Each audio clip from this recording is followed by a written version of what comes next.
முதலமைச்சர் விஜய் அவர்கள் அவருடைய மனைவி சங்கீதா கூட சேர்ந்து சுதந்திர தின விழாவில் கலந்துக்க போறாரு அப்படிங்கிற செய்தி தான் சமூக வலைதளங்கள்ல அதிகமா பார்க்க முடியுது. முதலமைச்சர் விஜய் அவர்களுடைய மனைவியான சங்கீதா அவர் மீது தாக்கல் செய்திருந்த விவாகரத்து வழக்க திரும்ப பெற்றது பலருக்குமே தெரியும். அது மட்டும் இல்லாம இதுவரையும் ஃபாரின்ல இருந்த சங்கீதா அவர்கள் இப்போ திரும்ப சென்னைக்கே வந்திருக்காங்க. இதனால ரெண்டு பேரும் சேர்ந்து நீலாங்கரையில இருக்கக்கூடிய அவங்களுடைய வீட்டுல வசிச்சுட்டு இருக்காங்க அப்படிங்கிற செய்திகளும் ரசிகர்களுக்கு மிகுந்த சந்தோஷத்தை கொடுத்திருக்கு.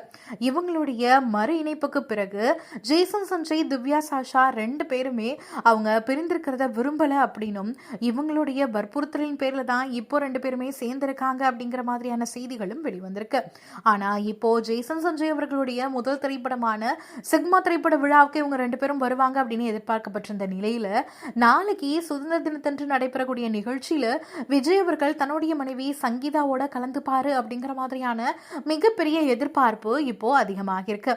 சீக்கிரமாவே இவங்க ரெண்டு பேரும் சேர்ந்து ஏதாவது ஒரு அரசு விழாவில் கலந்துப்பாங்க அப்படின்னு எதிர்பார்க்கப்படுது.